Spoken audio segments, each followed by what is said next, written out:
Scan now. Meet Sovi, your new AI study buddy. Velocity graphs are tricky, but we can solve displacement comparisons quickly by using the area under the curve for each moving object. Let's go.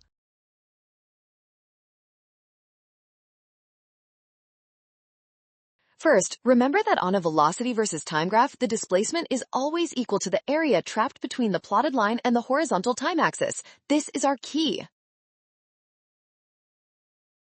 Now look at object A from 0 to 3 seconds and object B from 0 to 1 second. The shaded area for A is clearly much larger than the area for B.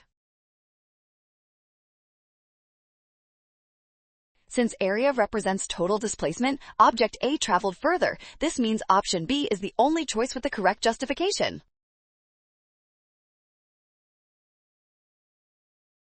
Well done! Scan the code. You can learn better with Sovi. Avoid rush and trust given data to find the area under the curve.